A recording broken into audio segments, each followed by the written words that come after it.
Good afternoon ninth class. Is matter around us pure कि आज ये हमारी थर्ड क्लास है। इसके पहले हम ऑलरेडी दो क्लास या दो पार्ट हम डिस्कस कर चुके हैं। फर्स्ट पार्ट में हमने purity, element, matter, non metal के बारे में पढ़ा था। सेकंड पार्ट में हमने मिक्सचर और कंपाउंड के क्या डिफरेंसेस होते हैं, क्या उनमें कॉमन होते हैं, इसके बारे में देखा था। और थर्ड क्लास हमारी आज ये है जिसमें हम मिक्सचर के जो दो टाइप होते हैं, होमोजीनियस मिक्सचर और हेट्रोजीनियस मिक्सचर, उनके बारे में पढ़ेंगे और ये देखेंगे कि होमोजीनियस का मतलब क्या होता है, हेट्रोजीनियस का मतलब क्या होता है और किस तरीके से इनके सेग्रीगेशंस होते हैं। तो चलिए आइए शुरू करते हैं। ये मैंने एक टेबल बनाई है। एक्चुअली ये जो डेटा होता है या ये जो पॉइंट्स हैं या ये जो यूनिट हैं, ये बहुत ज़्यादा थ्योरेटिकल यूनिट हैं और इनमें ज़्यादातर इन्फॉर्मेशंस हमें फैक्ट के थ्रू ही याद रखनी है। इसलिए यहाँ पर मैं चीज़ों को एक टेबुलर फॉर्म में या फिर एक्सप्लेनेटरी फॉर्म में आपको एक्सप्लेन कर दूंगा। आप इनके प्रॉपर सिस्टमेटिक नोट्स भी बना सकते हैं। बस आपको करना ये है कि वीडियो को प्रॉपरली सिस्टमेटिक पूरा देखना है। रीज़न क्या होता है, बच्चे कई बार थोड़ा सा देखा फिर आगे बढ़ाया, थोड़ा सा देखा फिर आगे बढ़ाया, उसमें क्या होता है कई सारे इंपॉर्टेंट पॉइंट्स आपसे स्किप हो जाते हैं। ठीक है, तो कोशिश करिए कि आप रूटीन में रेगुलर पूरा देखिए। ठीक है, तभी आपके लिए चीज़ें ज़्यादा बेनिफिशियल रहेंगी। चलिए आइए शुरू करते हैं। मैंने आपको मिक्सचर के बारे में बात की थी हमने अपने लास्ट क्लास में। मिक्सचर क्या होता है कि यदि हम दो मटेरियल, दो सब्सटेंस को क्या कर देते हैं, फिजिकली एक दूसरे में मिक्स कर देते हैं, जिनका कोई फिक्स केमिकल कंपोजिशन नहीं होता है, जिनमें कोई केमिकल चेंज नहीं होता है और वो फिजिकल चेंज के थ्रू ही आपस में एक दूसरे में मिल जाते हैं और उनका कोई केमिकल फार्मूला भी नहीं होता है। तो ऐसी स्थिति में हम उस सब्सटेंस को, जो मिलकर एक नया सब्सटेंस बना हुआ है, नया नहीं कहें, जो उन दोनों सब्सटेंस से मिल करके वहाँ पर रखा हुआ है, उसको हम कहते हैं मिक्सचर। ठीक है, अब मिक्सचर जो होते हैं, मिक्सचर अपनी विजिबिलिटी के आधार पर, जैसे वो हमको दिखाई देते हैं, उस आधार पर दो तरीके के होते हैं। एक तो होमोजीनियस मिक्सचर होता है और एक हेट्रोजीनियस मिक्सचर होता है। तो जैसा कि नेम से ही आपको समझ में आ रहा है, एक वर्ड है होमो और एक वर्ड है हेट्रो। होमो का मीनिंग होता है सेम और हेट्रो का मीनिंग होता है डिफरेंट। वही चीज़ है। आइए हम यहाँ देखते हैं होमोजीनियस मिक्सचर और हेट्रोजीनियस मिक्सचर। सबसे पहले हम देखते हैं होमोजीनियस मिक्सचर में क्या होता है। देखिए क्या था, एक स्टेट हमने कंपाउंड में पढ़ी थी कि जो कंपाउंड होते हैं वो हमारे होमोजीनियस होते हैं। ठीक है, कंपाउंड हमारे होमोजीनियस होते हैं और यह हमारा ये मिक्सचर भी क्या हो रहा है, होमोजीनियस हो रहा है। तो आखिर वहाँ के होमोजीनियस में और यहाँ के होमोजीनियस में कुछ ना कुछ डिफरेंट तो होना चाहिए। चलिए उसी की शुरुआत करते हैं। सबसे पहली चीज़ है, जब हम कंपाउंड में होमोजीनियस की बात करते हैं तो वहाँ पर हमारे जो पार्टिकल्स होते हैं, पार्टिकल्स कैसे होते हैं, सेम होते हैं। जबकि होमोजीनियस मिक्सचर में हमारे पार्टिकल्स क्या हैं, डिफरेंट हैं। ठीक है, कंपाउंड या एलिमेंट में हमारे पार्टिकल क्या होते हैं, सेम होते हैं, जबकि यहाँ पर हमारे पार्टिकल्स क्या हैं, हमारी पार्टिकल्स डिफरेंट है। बट अंतर ये है कि हमारे पार्टिकल डिफरेंट होने के बावजूद भी उनकी जो साइज है वो साइज लगभग एक सी है, या तो बिल्कुल एक सी है या फिर उसमें थोड़ा बहुत अंतर है। देखिए यही हमने लिखा हुआ है, size of particle homogeneous mixture में क्या होती है, सेम साइज होती है। हेट्रोजीनियस में इनकी साइज क्या होती है, डिफरेंट होती है। यहाँ पर आपको दिखाई दे रहा होगा ये पार्टिकल्स हैं, सेम साइज के हैं, जिसमें क्या है, कुछ ब्लैक डॉट वाले हैं और कुछ व्हाइट पार्टिकल आपको दिखाई दे रहे हैं, इसलिए ये मिक्सचर है। इसी की बजाय यदि हम सारे के सारे पार्टिकल्स कैसे ले लेते, व्हाइट जो सर्किल है केवल हम वही ले लेते, तो ऐसी कंडीशन में ये हमारा या तो एलिमेंट बन जाता या कंपाउंड बन जाता, depends upon it is atom और इट इज मॉलिक्यूल। ठीक है, तो चूंकि यहाँ पर आपको अलग अलग पार्टिकल्स दिख रहे हैं, इसलिए ये क्या हो गया, ये हमारा हो गया है मिक्सचर, और जिनकी साइज क्या है, सेम है। यहाँ पर साइज आप क्या देख रहे हैं, हेट्रोजीनियस में साइज क्या होती है पार्टिकल्स की, एक तो पार्टिकल्स अलग अलग सब्सटेंस के हैं, दूसरी चीज उनकी साइज भी क्या कर रही है, वेरी कर रही है। ठीक है, एक चीज हो गई। इसके बाद दूसरा जो कैरेक्टरिस्टिक है होमोजीनियस मिक्सचर का, वो क्या है, फिजिकल बाउंड्रीज। अब फिजिकल बाउंड्रीज का मतलब क्या होता है, देखिए यदि एक पार्टिकल हमें ये दिखाई दे रहा है, दूसरा पार्टिकल ये दिखाई दे रहा है, तीसरा पार्टिकल ये दिखाई दे रहा है, ठीक है, हमें तीन या अलग अलग पार्टिकल दिखाई दे रहे हैं। दूसरी कंडीशन हम क्या ले लें कि हमने क्या किया है, एक ग्लास के अंदर ये पानी भर दिया है, ये पानी आपको भरा हुआ दिख रहा है। अब इस पानी को सबसे पहले मैं केवल पानी भरता हूं। ठीक है, अभी इसमें नमक नहीं डाल रहा हूं, मैंने केवल इसमें पानी भरा हुआ है। क्या इस पानी में आपको पानी के पार्टिकल्स अलग अलग दिख रहे हैं, नहीं दिख रहे होते हैं। अच्छा, पानी के पार्टिकल्स अलग अलग क्यों नहीं दिख रहे होते हैं? वो इसलिए नहीं दिख रहे होते हैं क्योंकि उनकी साइज इतनी छोटी होती है कि वो हमें नेक्ड आइज से एक पार्टिकल को दूसरे पार्टिकल से डिफरेंशिएट करना कठिन होता है। ठीक है, पहली चीज है। तो ये तो केवल अभी हमने पानी की बात की। अब इस पानी में हमने क्या किया, थोड़ा सा नमक मिलाया। ठीक है, नमक मिलाने के बाद जैसे हमने उसमें नमक मिलाया, वो नमक नीचे जा करके, थोड़ा सा नमक जो हमने मिलाया कुछ उसमें घुल गया और कुछ नीचे जा करके सेटल हो गया। तो अभी हमको क्या दिख रहा है, सॉल्ट अलग दिख रहा है, वाटर अलग दिख रहा है। तो इसको हम होमोजीनियस सॉल्यूशन नहीं कहेंगे। इसके बाद हमने एक स्पून लिया और उस स्पून से वाटर को क्या कर दिया, वाटर और सॉल्ट को मिक्स कर दिया, और थोड़ी देर बाद हमने देखा कि पूरा का पूरा जो हमारा सॉल्ट था वो क्या हो गया है, डिसॉल्व हो गया है। अब पूरा का पूरा सॉल्ट डिसॉल्व होने के बाद हमने देखा कि सॉल्ट हमें दिखना बंद हो गया है, वो डिसअपीयर हो गया है। अच्छा, इसका मतलब ये है कि सॉल्ट को मिलाने के बाद भी वाटर में हमें फिजिकल सेपरेशन बाउंड्रीज विजिबल नहीं हो रही हैं, हमें सॉल्ट अलग और वाटर अलग नहीं दिख रहा है। तो जो होमोजीनियस मिक्सचर होते हैं उनमें इस तरीके की physical visible separation of boundaries नहीं होती है, फिजिकल विजिबल सेपरेशन बाउंड्रीज नहीं पाई जाती है होमोजीनियस में। आपको एक मटेरियल कंप्लीटली दूसरे मटेरियल में पूरे तरीके से डिसॉल्व दिखेगा, आपको दूसरा मटेरियल दिखेगा ही नहीं। तो ये होमोजीनियस का नेचर है। हेट्रोजीनियस में क्या होता है, हेट्रोजीनियस में वो फिजिकल विजिबल सेपरेशन दिखाई देता है। जैसे मान लीजिए आप रेत ले लीजिए, थोड़ी सी सैंड अपने हाथ में ले लीजिए और सैंड में देखेंगे कि आपको कई सारे अलग अलग पार्टिकल्स दिखाई देंगे, और यदि वो पार्टिकल्स अलग अलग दिखाई दे रहे हैं मतलब वो क्या है, हेट्रोजीनियस मिक्सचर, वहां पर हम उसको बोलेंगे।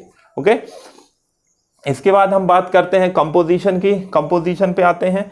कंपोजिशन में, कंपोजिशन का मतलब क्या हुआ, जैसे मान लीजिए मैंने क्या किया है, फिर उसी एग्जांपल पर आते हैं। हमने पानी लिया, उसको पानी को रखा, पानी के अंदर हमने नमक मिलाया, लेकिन अभी हमने उसको क्या किया है, उसको उसमें मिक्स नहीं किया है स्पून के थ्रू। तो नमक जो सॉल्ट हमारा है वो सॉल्ट क्या रहेगा, एक जगह पर ही क्या रहेगा, एक जगह पर ही हो सकता है कि वो सेटल रहा है। ठीक है, तो ऐसी कंडीशन में हम क्या कहेंगे कि पूरे के पूरे मास में पूरा का पूरा जो वाटर है उसमें अभी यूनिवर्सली सेम तरीके से मिक्स नहीं हुआ है सॉल्ट। ठीक है, यदि ऐसी कंडीशन है तो हम उसको हेट्रोजीनियस बोलते हैं। देखिए, डिफरेंट कंपोजिशन थ्रू आउट मास, यदि पूरा का पूरा मास, पूरे के पूरे मास में यदि उसका कंपोजिशन अलग अलग है, कहीं सॉल्ट ज़्यादा है, कहीं वाटर ज़्यादा है, कहीं शुगर है, तो ऐसी कंडीशन में हम उसको हेट्रोजीनियस कहते हैं। लेकिन जबकि हम उसको स्पून से लेकर के क्या कर देते हैं, वाटर को, सॉल्ट को, शुगर को मिक्स कर देते हैं और वो कंप्लीटली मिक्स हो जाए, अनसैचुरेटेड और सैचुरेटेड लेवल तक रहे, तो हम उसको क्या बोलेंगे, होमोजीनियस बोलेंगे। लेकिन यदि वो सुपर सैचुरेटेड की कंडीशन में पहुंच गया है, या बाद में जाकर के क्या हो रहा है, नीचे प्रेसिपिटेट हो रहा है या सस्पेंडेड हो रहा है, तो ऐसी कंडीशन में हम उसको क्या बोलेंगे, ऐसी कंडीशन में हम उसको हेट्रोजीनियस बोलेंगे। यदि उसके अंदर हमें सॉल्ट या शुगर का अमाउंट विजिबल हो रहा है तो वो हेट्रोजीनियस होगा, सॉल्ट और शुगर का अमाउंट विजिबल नहीं हो रहा है तो वो होमोजीनियस होगा। तो these three important characteristic should be homogeneous mixture. If these are not present then mixture will not be homogeneous. ये इतनी बात आपको यहाँ पर ध्यान रखनी है। ठीक है, ये 3 पॉइंट। सबसे पहले size of particle, size of particle same होनी चाहिए, physical boundaries of separation visible नहीं होनी चाहिए, और 3 कंपोजिशन थ्रू आउट मास क्या होना चाहिए, सेम होना चाहिए, एक सा कंपोजिशन होना चाहिए। जैसे ये दिखाई दे रहा है हमें, ये हमने सॉल्ट को घोला है तो सॉल्ट पूरे उसमें प्रॉपरली डिसॉल्व है। ठीक है, यहाँ पर आप देख रहे हैं विजिबल नहीं हो रहा है सॉल्ट। तो ये कैरेक्टरिस्टिक यदि है तो वो होमोजीनियस होगा, अदरवाइज वो क्या होगा, हेट्रोजीनियस ही होगा। ठीक है, अच्छा, तो एक होमोजीनियस मिक्सचर कंपाउंड से किस तरीके से डिफर होता है। देखिए, कंपाउंड भी होमोजीनियस होता है और मिक्सचर भी होमोजीनियस होता है, बट कंपाउंड में क्या होते हैं, जो कंपोनेंट होते हैं उनका फिक्स प्रपोर्शन बाय मास होता है। यहाँ पर फिक्स प्रपोर्शन बाय मास नहीं होता है, वेरिएबल हो सकता है, पहली चीज। दूसरी चीज, वो जो कंपाउंड बनता है वो केमिकल चेंज के थ्रू बनता है, और ये जो बनता है ये होमोजीनियस मिक्सचर फिजिकल चेंज के थ्रू बनता है। उसकी अपनी यूनिक प्रॉपर्टीज होती हैं जो उसकी कंपोनेंट की प्रॉपर्टीज पे बेस्ड नहीं होती है। मिक्सचर होमोजीनियस भले ही हो, लेकिन इसकी प्रॉपर्टीज क्या होती हैं, इसकी प्रॉपर्टीज अपने कंपोनेंट की प्रॉपर्टीज पर बेस्ड होती हैं। कंपाउंड का फिजिकल फार्मूला होता है, होमोजीनियस मिक्सचर का कोई फिजिकल फार्मूला नहीं होता है, सॉरी केमिकल फार्मूला नहीं होता है। ठीक, चलिए, तो ये हमने यहाँ पर बात कर ली। अब हम कुछ एग्जाम्पल्स की बात कर लेते हैं जो होमोजीनियस और हेट्रोजीनियस में हमें, जिससे थोड़ा सा सेग्रीगेशन करना आसानी होगी। यहाँ हम कोलाइडल सॉल्यूशन की बात नहीं कर रहे हैं। कई बार बच्चे कोलाइडल सॉल्यूशन को लेकर के मिक्सचर समझ करके और कंफ्यूज होने लगते हैं। यहाँ हम केवल मिक्सचर के दो टाइप, होमोजीनियस मिक्सचर और हेट्रोजीनियस मिक्सचर की बात कर रहे हैं और उनके एग्जाम्पल, कुछ एग्जाम्पल हम डिस्कस कर रहे हैं। देखिए, मिक्सचर तो बहुत सारे वेरिएंट हो सकते हैं। वेरिएंट का मतलब क्या है? एक सॉलिड में दूसरा सॉलिड मिला दूं तो 2 कंपोनेंट मिक्सचर हो जाएगा। यदि मैं 3 मटेरियल मिला दूं तो 3 कंपोनेंट मिक्सचर हो जाएगा। यदि मैं 4 मटेरियल मिला दूं तो 4 कंपोनेंट मिक्सचर हो जाएगा। लेकिन यहाँ जो हम केमिस्ट्री पढ़ रहे हैं उस केमिस्ट्री में हम केवल 2 कंपोनेंट मिक्सचर की ही बात करेंगे। किसकी? 2 कंपोनेंट मिक्सचर की ही बात करेंगे। और उसमें भी खासकर हम जिस मिक्सचर के बारे में ज़्यादा पढ़ते हैं वो होता है सॉलिड इन लिक्विड। मतलब हम क्या करते हैं, लिक्विड के अंदर सॉलिड का थोड़ा सा अमाउंट डिसॉल्व करते हैं। और दूसरा हम पढ़ते हैं लिक्विड इन लिक्विड, जिसे हम कहते हैं क्या? एक पढ़ा हमने सॉलिड इन लिक्विड, एक पढ़ा हमने लिक्विड इन लिक्विड, और तीसरा बहुत कम हम पढ़ते हैं, जो पढ़ते हैं लिक्विड इन सॉलिड। ठीक है, लिक्विड इन सॉलिड। तो ये तीनों यदि हम पहले की बात करें, खैर इसको भी हम ना पढ़ें, वो जब हम कोलाइडल सॉल्यूशन देखेंगे वहां बात करेंगे। बेसिकली मैं ये कह रहा था कि हमें केवल 2 मिक्सचर ही इंपॉर्टेंट तरीके से आगे चलकर पढ़ने हैं। एक हम पढ़ेंगे जिसमें हम लिक्विड में सॉलिड डिसॉल्व करते हैं, जिसे हम सॉल या सॉल्यूशन कहते हैं। ठीक है, जिसे हम सॉल या सॉल्यूशन कहते हैं। दूसरा हमें पढ़ना है जिसमें हम लिक्विड में लिक्विड डिसॉल्व करते हैं, जिसे कई बार हम क्या कहते हैं? इमल्सन कहते हैं। ठीक है, तो ये चीजें हमें ज्यादा ध्यान से पढ़नी है। अब यहां पर हम कुछ एग्जाम्पल देख लेते हैं। सबसे पहली बात, कुछ और कैरेक्टरिस्टिक। केमिकल चेंज ना तो होमोजीनियस मिक्सचर में होता है ना ही हेट्रोजीनियस मिक्सचर में होता है। फिक्स मास रेशियो ना तो होमोजीनियस मिक्सचर में मिलता है कंपोनेंट का, ना हेट्रोजीनियस में मिलता है। Properties of component, homogeneous mixture भी क्या करता है? कंपोनेंट की प्रॉपर्टीज का शो करता है और हेट्रोजीनियस भी शो करता है। अच्छा, अब हम कुछ एग्जाम्पल्स पे आ जाते हैं। जब हम किसी सॉलिड को सॉलिड में डिसॉल्व करते हैं, मिलाते हैं, घोलते हैं, मिक्स करते हैं, तो हमें सबसे पहला जो होमोजीनियस मिक्सचर मिलता है वो होता है एलॉय। ध्यान रखिएगा, एलॉय जितने भी होते हैं वो सारे के सारे होमोजीनियस मिक्सचर होते हैं। एलॉय क्या होते हैं? होमोजीनियस मिक्सचर होते हैं। जैसे स्टील होता है, ब्रॉस होता है, ब्रॉन्ज होता है, सोल्डर होता है। तो इस तरीके के जितने भी एलॉय आपके हैं सारे के सारे होमोजीनियस मिक्सचर हैं।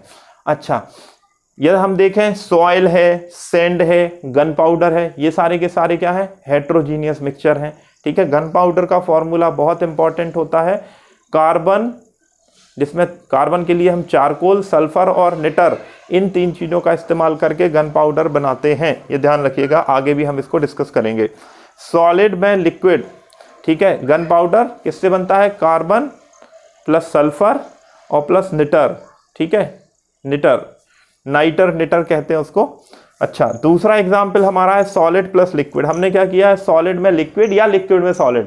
अब इसको अलग अलग बुक में बहुत कैटेगराइज किया गया है कि solid in liquid, liquid in solid, but मैं उतना ज़्यादा अभी नहीं ले जा रहा हूँ। मैं केवल आपको इंपॉर्टेंट केस डिस्कस करा रहा हूँ।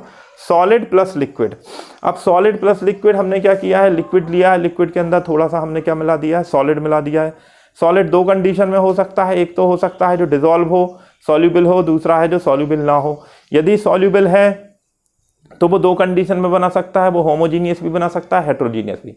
यदि डिसॉल्व है तो वो होमोजीनियस भी बना सकता है और हेट्रोजीनियस भी बना सकता है। लेकिन यदि डिसॉल्व नहीं है तो वो हमेशा हेट्रोजीनियस ही बनाएगा। कैसे? जैसे मैंने सॉल्ट लिया, वाटर के अंदर डाला, डिसॉल्व किया, घुल गया, पूरा डिसॉल्व हो गया। अभी कैसा है? हमें अंदर सॉल्ट नहीं दिखाई दे रहा है, डिसॉल्व है। हम कहें, क्या कहेंगे उसको? हम कहेंगे उसको ट्रू सॉल्यूशन। क्या कहेंगे? ट्रू सॉल्यूशन कहेंगे। और वो कैसा होगा? होमोजीनियस मिक्सचर होगा। और डाला और घोला, डिसअपीयर हो गया। जब तक वो डिसअपीयर होता रहेगा वो होमोजीनियस मिक्सचर रहेगा और ट्रू सॉल्यूशन कहलाएगा। एक कंडीशन ऐसी आएगी कि जब हम एक्स्ट्रा सॉल्ट उसके अंदर डिसॉल्व करेंगे तो अब सॉल्ट का डिसॉल्व होना बंद हो जाएगा और वो सॉल्ट जो है वो नीचे की तरफ सेटल डाउन होने लगेगा। जब ये हमारा सॉल्ट सेटल डाउन हो रहा है, मतलब हमें क्या दिख रहा है? अब सॉल्ट अलग दिखने लगा, वाटर अलग दिखने लगा, विजिबल फिजिकल सेपरेशन हो गया, ठीक है। दो पार्टिकल्स अलग अलग दिखाई दे रहे हैं, उनकी साइज भी अलग अलग है, डिफरेंट कंपोजिशन थ्रू आउट मास, तो ये क्या हो जाएगा, फिर हमारा ये हेट्रोजीनियस हो जाएगा। चलिए थोड़ी सी रेत लेते हैं और उस रेत को हम क्या करते हैं, पानी के साथ डिज़ोल्व करते हैं। हम देखते हैं रेत जो है, सैंड जो है वो डिज़ोल्व नहीं हो रही है, तो वो कौन सा बनाएगी, हेट्रोजीनियस बनाएगी।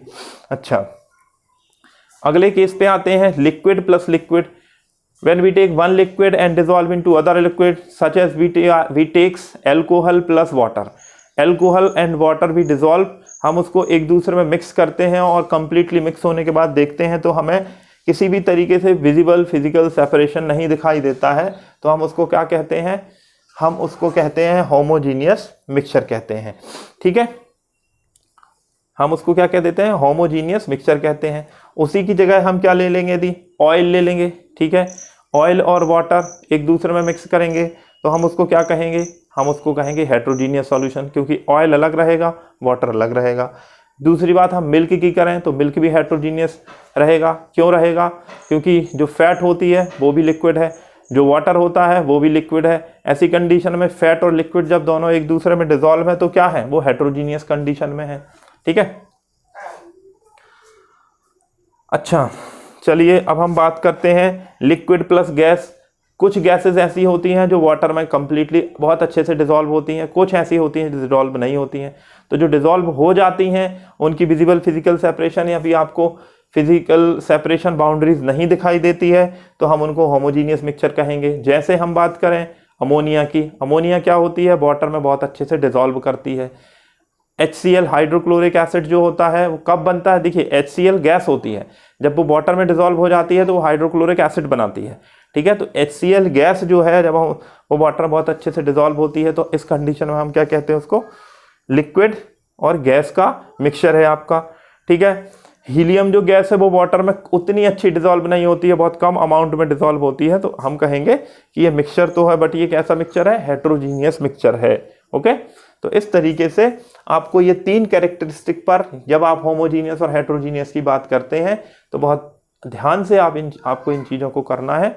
अब आपको एक काम करिए, कुछ अपनी बुक्स में जो एग्जाम्पल्स आपको प्रेजेंट हो उन एग्जाम्पल्स में इन कैरेक्टरिस्टिक पर डिस्कस करिए और फिर देखिए कि कहीं कोई क्या होमोजीनियस है और क्या हेट्रोजीनियस है। ठीक है, चलिए इसके आगे हम आज की इस सेक्शन को हम यहीं क्लोज करते हैं। अब नेक्स्ट सेक्शन में हम क्या पढ़ेंगे, हम इसके आगे पढ़ने वाले हैं, मिक्सचर हमने पढ़ लिया होमोजीनियस हेट्रोजीनियस के बेसिस पे।